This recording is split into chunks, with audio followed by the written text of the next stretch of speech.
محترم بزرگوں اور دوستوں،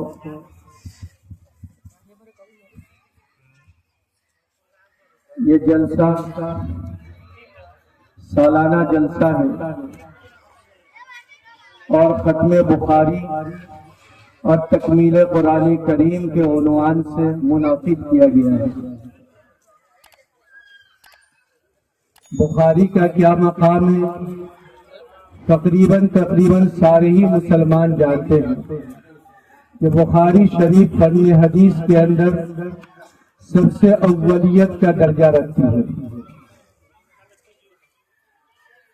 قرآن کریم کے بعد اگر کوئی کتاب ہے جس کو مقام اور مرتبہ حاصل ہے تو بخاری شریف ہے، اور بخاری کے تو یہ مقام اور مرتبہ جو ملا ہے امام بخاری رحمت اللہ علیہ کو، ان کی رفعت شان، عظمت شان، جلالت قدر، اس کی بہت بڑی وجہ بھی ہے۔ علم جب آتا ہے اس کے بہت سارے جو ہے اسباب بھی ہوتے ہیں۔ اگر کوڑا علم آئے گا تو اس علم سے اوروں کو کوئی فائدہ نہیں پہنچ سکتا، نہ اپنی ذات کو فائدہ پہنچے گا نہ اوروں کو فائدہ پہنچے گا۔ لیکن علم کے شرائط کے ساتھ اگر آئے گا انسان کی زندگی میں تو خود اپنے اندر بھی، انسان کے اندر بھی تبدیلی لائے گا اور پوری قوم اور ملت کے اندر بھی تبدیلی لاتا ہے۔ جیسا کہ امام بخاری رحمت اللہ علیہ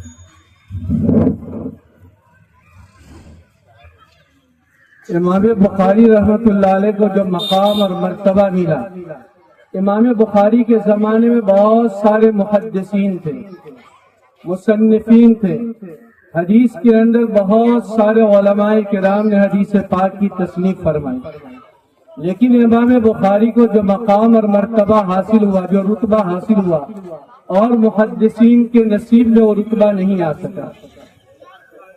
اس کی وجہ علماء نے یہ لکھی ہے کہ امام بخاری کے والد محترم اسماعیل ابن ابراہیم نے حلال روزی کا، پاک روزی کا بہت اہتمام کیا تھا۔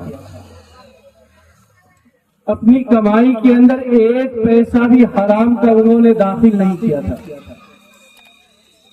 اپنی اولاد کو حلال کمائی سے کھلایا پلایا، ان کی پرورش کی، تربیت کی۔ چانچہ حلال کمائی کی برکت یہ ہوئی کہ امام بخاری جیسے محدث دنیا کے اندر پیدا ہوئے۔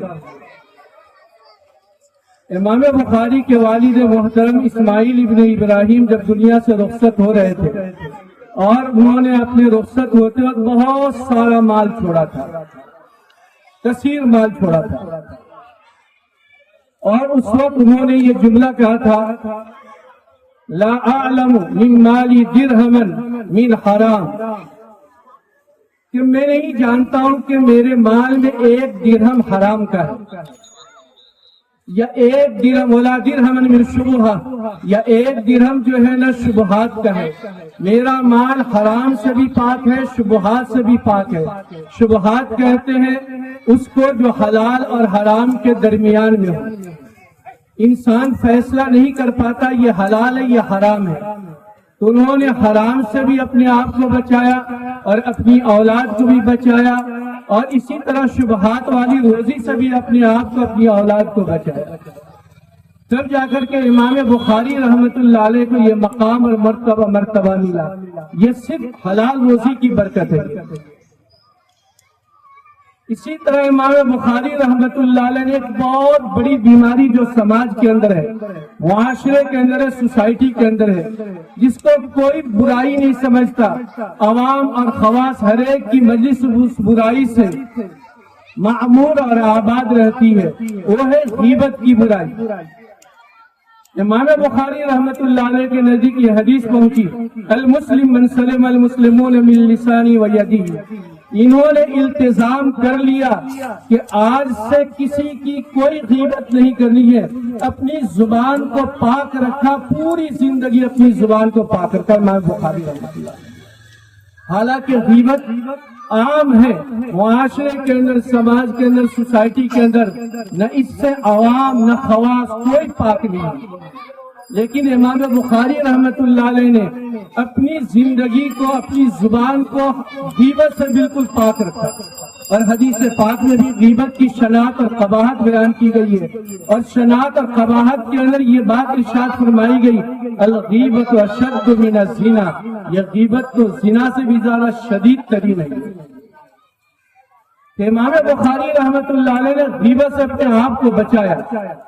آپ کے پاس 1000 اشرفیہ تھی، 1000 درہم تھا، اور جہاز کے اندر ایک آدمی آپ کا بڑا معتقد بن گیا، بڑا نیازمند بن گیا، آپ سے بڑی عقیدت اور والہانہ عقیدت رکھنے لگا۔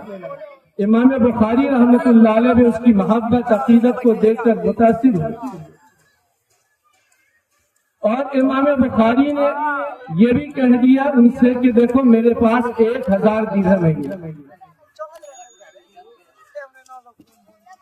رات ہوئی، سارے لوگ سو گئے، صبح ہوئی تو اس شخص نے چلانا شروع کر دیا، شور مچانا شروع کر دیا کہ میرے پاس 1000 درہم تھی، کسی نے چرا لیا۔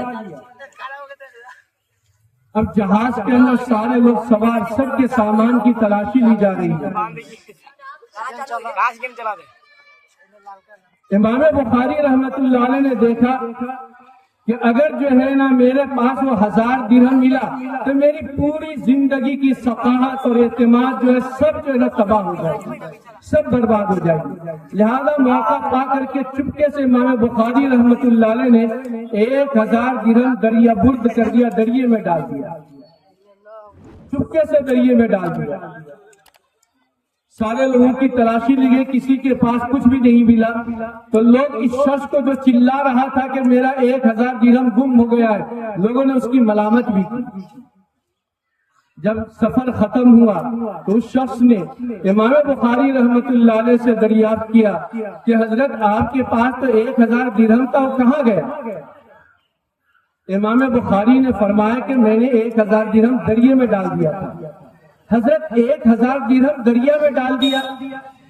1000 اتنی بڑی رقم، اور اس زمانے کے اندر آپ نے دریا برد کر دیا، آج سے 1200-1300 سال پہلے 1000 آپ اندازہ لگائیں 1000 کی کیا قیمت ہو سکتی ہے، تو 1000 درہم آپ نے دریا میں ڈال دیا۔ امام بخاری نے فرمایا کہ دیکھو 1000 درہم تو کچھ بھی نہیں ہے، لیکن جو میرے اوپر سخاوت، میرا یہ اعتماد لوگوں کے درمیان مجروح نہ ہو جائے، اور یہ میری سخاوت تباہ برباد نہ ہو جائے، میں نے اپنی سخاوت کو بچانے کے لیے دریا میں ڈال دیا۔ یہ امام بخاری رحمت اللہ علیہ کو یہ مقام اور مرتبہ اللہ تعالیٰ نے عطا فرمایا تھا ان وجوہات کی بنیاد پر۔ آج ہم انہی کے جو ہے جانشین ہیں اور انہی کے وارثین ہیں، بلکہ اللہ کے نبی کے وارث ہیں، تو ہمیں بھی ان چیزوں سے مزین ہونا پڑے گا۔ سارے علماء کرام کو عوام سے پہلے ان صفات سے اپنے آپ کو مزین، حلال روزی کا اہتمام اور غائب درجے کا اہتمام۔ اگر علم کی برکات کو دیکھنا ہے اور علم کے ثمرات کو دیکھنا ہے، نتائج کو دیکھنا ہے، اور علم سے پورا معاشرہ علم نبوی صلی اللہ علیہ وسلم سے معمور ہو جائے، اور پورا سماج علم سے آشنا ہو جائے، اور پورا سماج علم کے مطابق عمل کرنے لگے، تو ہم علماء برادری کو سب سے پہلے حلال روزی کا اہتمام کرنا پڑے گا کہ 1 درہم بھی 1 روپیہ ہماری کمائی کے اندر حرام کا داخل ہو۔ اسی طریقے سے ہماری زندگی کے اندر غیبت جیسی خطرناک اور مہلک بیماری بھی ہماری زندگی غیبت سے پاک ہو۔ جب تک یہ مہلک بیماری، خطرناک بیماری جس کے بارے میں اللہ کے نبی نے فرمایا الغیبت اشد من الزنا، غیبت یہ زنا سے زیادہ شدید اور قبیح ترین ہے۔ جب اس قسم کی خطرناک بیماری ہمارے صفوں کے درمیان موجود رہے گی، ہم طبقہ علماء میں موجود رہے گی، یہ کیسے ہو سکتا ہے کہ علم کے ثمرات اور علم کے نتائج جو ہے نا سامنے آ سکے؟ امام بخاری کو جو مقام ملا ہے وہ ان غیبت سے اجتناب کرنے کی وجہ سے۔ امام بخاری کا قول ہے مغتبت احدا منذ سمعت ان الغیبت حرام، کہ میں نے جب سے سنا ہے کہ غیبت حرام ہے میں نے کسی کی غیبت نہیں کی، اپنی زبان پر تالا لگا دیا۔ اور اسی کو اللہ کے نبی فرماتے ہیں المسلم من سلم المسلمون من لسانی، مسلمان تو وہ ہے مسلمان کہ جس کی زبان سے اس کا بھائی محفوظ رہے، سلامت رہے۔ آج دیکھیں ہمارا بھائی، مسلمان بھائی ہماری زبان سے کس قدر سلامت، صبح و شام ہم اپنی زبان کا نشتر اپنے بھائی پر لگاتے رہتے ہیں، تیر اور تفنگ چلاتے رہتے ہیں، ایک مسلمان کی حق ریزی کرتے رہتے ہیں، ان کی آبرو ریزی کرتے رہتے ہیں، اور چاہتے ہیں کہ علم کا مزہ اور ذائقہ ہمارے اندر آ جائے، ہماری زندگی کے اندر آ جائے۔ یہ کیسے ممکن ہے؟ اسی طریقے سے علمی وقار، امام بخاری رحمت اللہ علیہ نے جیسے علمی وقار کو مجروح رکھا اور علمی جو ہے نا حیثیت کو، اپنی علمی حیثیت کو کیا باقی رکھا، اسی طرح ہم اپنی علمی حیثیت کو، ہم علماء کرام جب تک کہ اپنے علمی وقار کو نہیں سمجھیں گے، اپنے مقام اور مرتبے کو نہیں سمجھیں گے، ہمارا کتنا اونچا مقام۔ اللہ کے نبی صلی اللہ علیہ وسلم کا ارشاد گرامی کہ علماء کی فضیلت عالموں پر ایسی ہے، عابد پر ایسی ہے جیسا کہ جو ہے نا چاند کی فضیلت ستاروں پر ہوتی ہے۔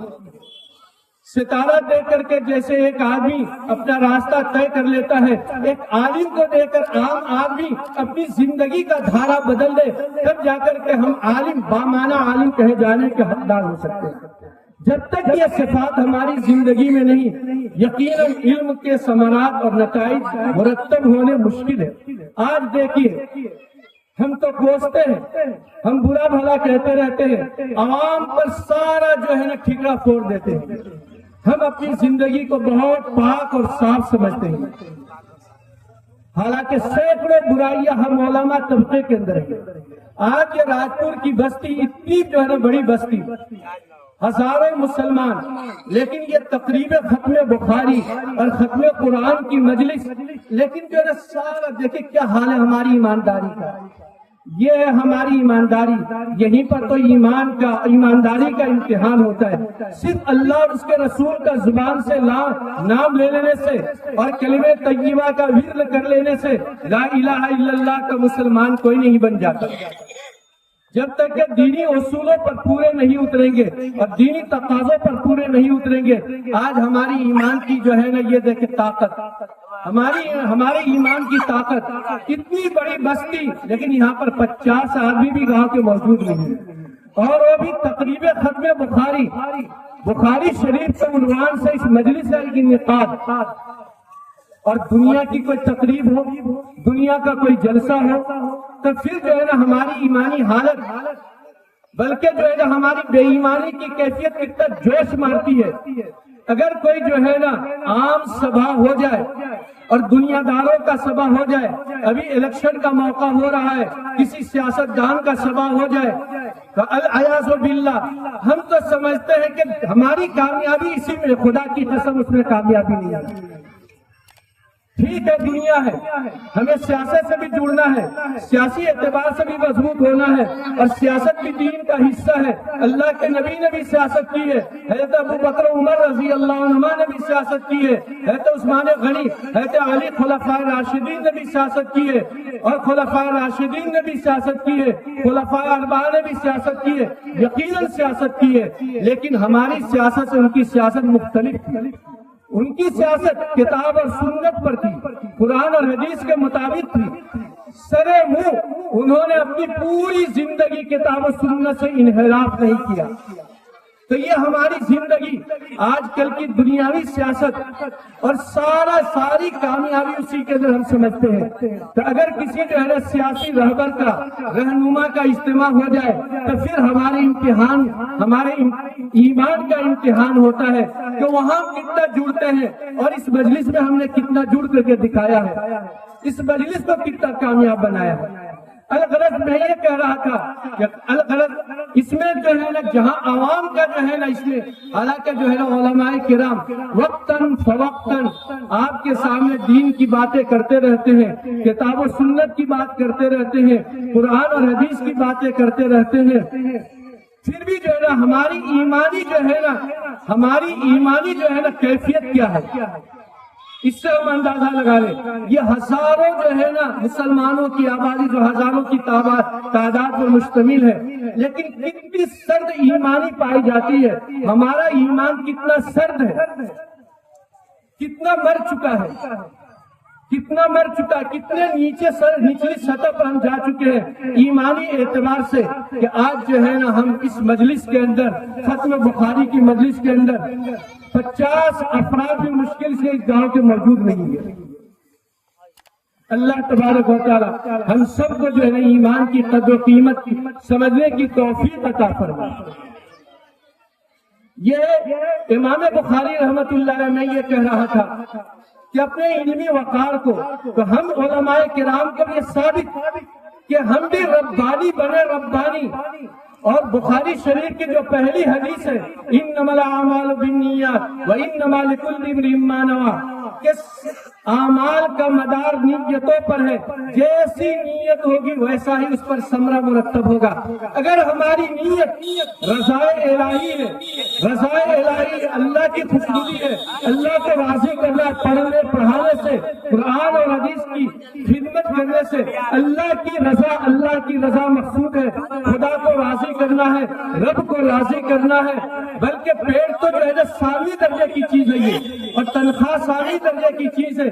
اصل مقصود ہم عالم دین ہے، نائب رسول ہے، اللہ کے نبی کی نیابت ہم کو حاصل ہوئی ہے.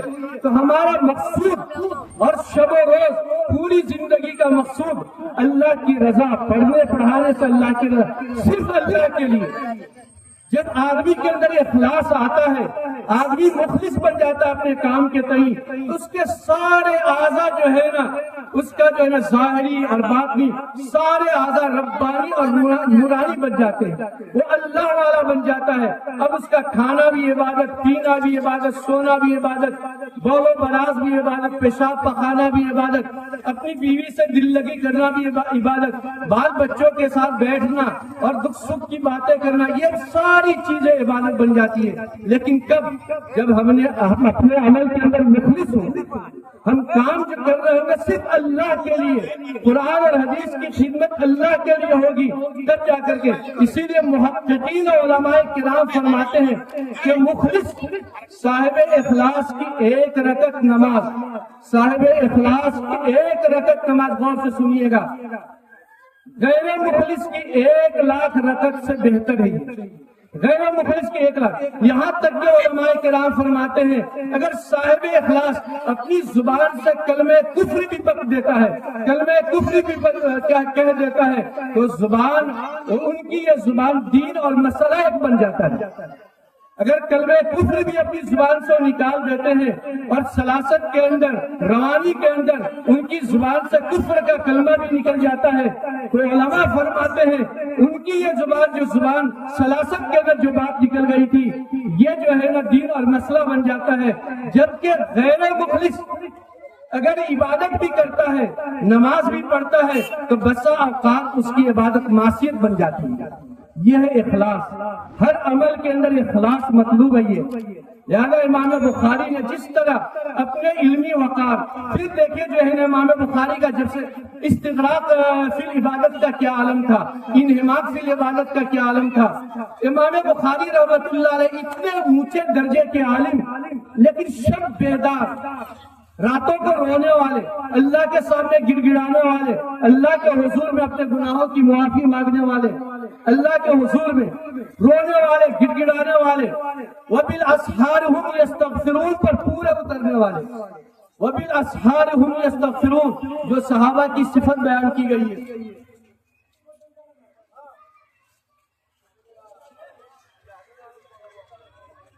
اللہ پاک صحابہ کرام کے بارے میں فرماتا ہے تتجافى جنوبهم عن المضاجع يدعون ربهم خوفا وطمعا ومما رزقناهم ينفقون۔ یہ اصحاب نبی ایسے ہیں، ان کے پہلو یہ خوابگاہوں سے دور رہتے ہیں، جدا رہتے ہیں، اور يدعون ربهم خوفا وطمعا، اپنے رب کو خوف اور طمع کے اندر، خوف یعنی اللہ کے عذاب کا خوف، اور طمع اللہ کی جنت، اللہ کے ثواب کا طمع بھی ہوتا ہے۔ ان دونوں کیفیات کے ساتھ وہ زندگی گزارتے ہیں۔ وبالاسحار هم یستغفرون، اور جب ساری دنیا میٹھی نیند سو رہی ہوتی ہے اور خواب غفلت کے اندر گم ہوتی ہے، اس وقت یہ اللہ کے بندے، نیک بندے وبالاسحار هم یستغفرون، اور صبح کے وقت اللہ سے اپنے گناہوں کا استغفار کرتے ہیں۔ امام بخاری رحمت اللہ علیہ کی یہی کیفیت، صبح کو اٹھتے تھے اور اللہ کے حضور میں سجدہ ریز ہوتے تھے اور استغفار کیا کرتے تھے۔ نوافل اتنی لمبی پڑھا کرتے تھے کہ روایات کے اندر آتا ہے اور لکھنے والوں نے لکھا ہے کہ آپ کے پاؤں مبارک کے اندر سوجن ہو جایا کرتا، پھول جایا کرتا، ورم ہو جایا کرتا تھا۔ ایک باغ والے نے آپ کی دعوت کی، امام بخاری رحمت اللہ علیہ، ایک باغ والے نے آپ کی دعوت کی اور آپ نے کھانے سے فارغ ہو کر کے نوافل میں مشغول ہو گئے۔ امام بخاری رحمت اللہ علیہ نوافل میں مشغول ہو گئے، اور جب نوافل میں مشغول ہو گئے تو ایک جو ہے بھیڑ نے آپ کو جو ہے نا کاٹا۔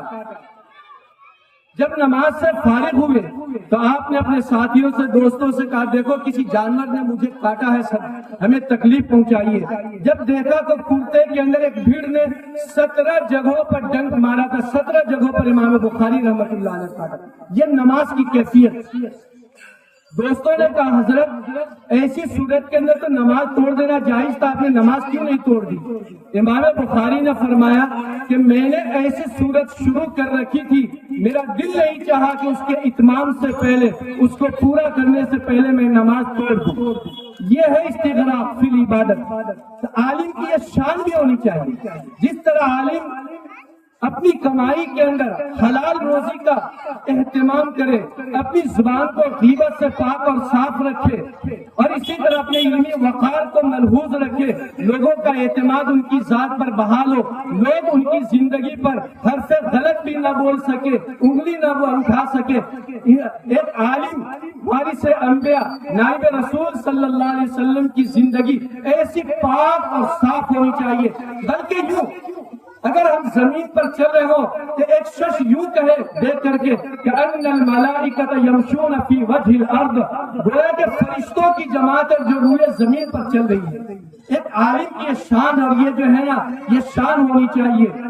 اور دوسری چیز جو ہے نا جو امام بخاری رحمت اللہ علیہ کا انہماک فی العبادت، استغراق فی العبادت۔ ایک عالم کی کیفیت، اس کی زندگی عبادت والی ہونی چاہیے، رضا الہی والی ہونی چاہیے، خوشنودی والی ہونی چاہیے، ربانی اور نورانی اس کی زندگی ہونی چاہیے۔ ایک عالم کی زندگی ایسی ہو، ایک عالم کی زندگی، عالم جب راتوں کے اندر اٹھ کر کے روئے گا انشاءاللہ ان کے رونے کا اثر پورے سماج پر پڑے گا۔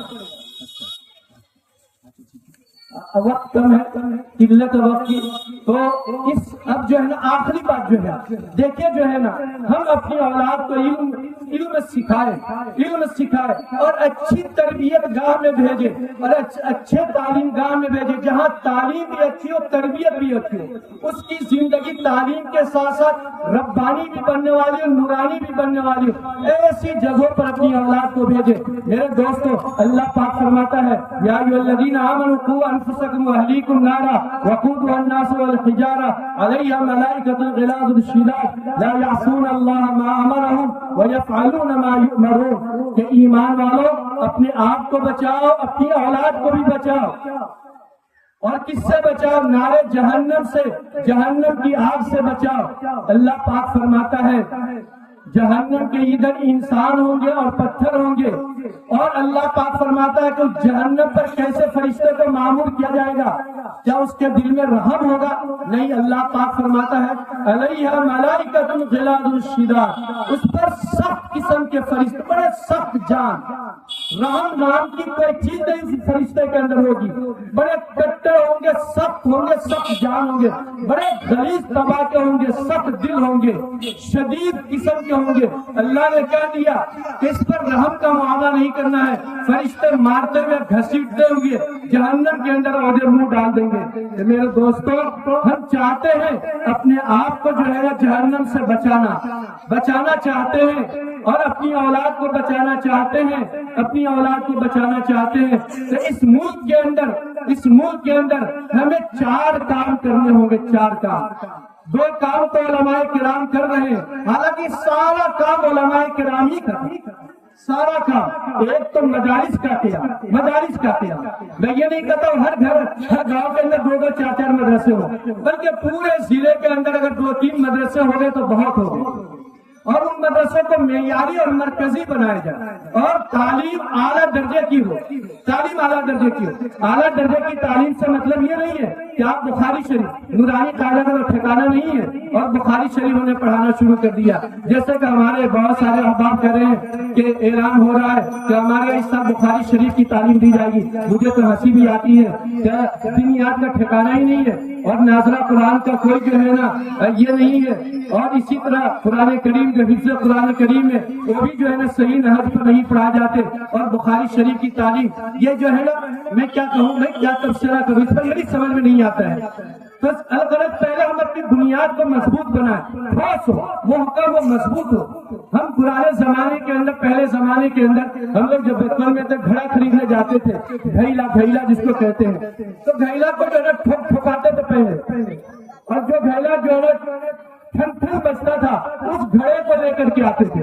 تو ہمارے ادارے کے اندر بھی ایسی ٹھنٹھناتی ہوئی تعلیم ہونی چاہیے، پکی مضبوط، عربی اول پڑھائے تو ٹھوس ہو، یہ نہ کہ رٹ رٹا کر کے جو ہے نا اندھا بنا دے، عام طور سے رٹانے والی۔ اور بچے پوچھتے کہ حضرت اس میں تو کچھ سمجھ نہیں آیا، تو پڑھ لو نا، آگے سمجھ لو گے۔ ارے نومید نہیں سمجھا، نومید کے اندر کچھ کیا ہے وہ نہیں سمجھا، آسان صرف میں تو ہدایت اللہ خاک سمجھے گا۔ جب ہدایت اللہ نہیں سمجھ پایا تو کافیہ خاک سمجھے گا، وہ اندھا مولوی بنے گا، اندھا مولوی، اس کو کچھ پتہ نہیں چلے گا کتابوں میں کیا لکھا ہوا ہے۔ اور عام طور سے ہمارے بچے جو ہے، میں بچوں کا قصور نہیں کہوں گا، جلد بلکہ جو ہے انتظامیہ، مدرسے کے منتظمین جو انتظام کی ذمہ داری لیے بیٹھے ہیں، سب سے پہلے کلکم راع وکلکم مسئول عن رعیتہ، ہماری انتظامیہ کو کمر بستہ ہونا پڑے گا، مضبوط ہونا پڑے گا۔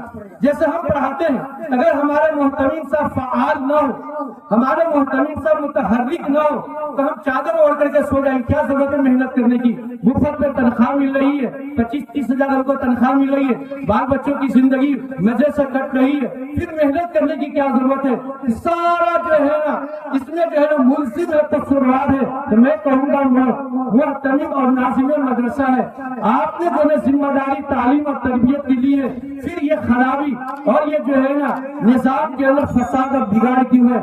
تو ہم اپنے ادارے دیکھیں، اب میں یہ کہنے جا رہا ہوں میرے دوستوں، یہ ادارے ایسے نہیں چلیں گے۔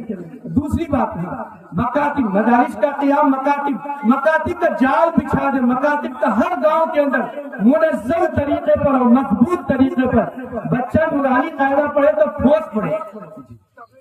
اب لیکن اس کے لیے جو ہے نا مال کی ضرورت پڑے گی۔ اللہ پاک فرماتا ہے ہاں انتم ہؤلاء تدعون لتنفقوا فی سبیل اللہ فمنکم من یبخل۔ میرے دوستو، اللہ پاک کہتا ہے تم ہی لوگ ہو، اے مسلمانوں تم ہی لوگ ہو، تم کو بلایا جاتا ہے کہ اللہ کے راستے میں خرچ کرو۔ جب تم فقر فی سبیل اللہ فمنکم من یبخل، تو بخل سے کام لیتے ہو، ومن یبخل فانما یبخل عن نفسہ، جو بخل کرے گا وہ اللہ سے بخل نہیں کرتا، وہ اپنی ذات سے بخل کر رہا ہے۔ کل مر کر کے جائیں گے تو اللہ کے کیا پائیں گے؟ تو ان اداروں کے اندر دل کھول کر کے خرچ کریں۔ اللہ تبارک و تعالیٰ ہم سب کو اداروں کے تعاون کی ہر اعتبار سے، جس نوع سے ہو، جس طرح سے ہو، اداروں کی تعاون کی اللہ تعالیٰ ہم سب کو توفیق عطا فرمائے۔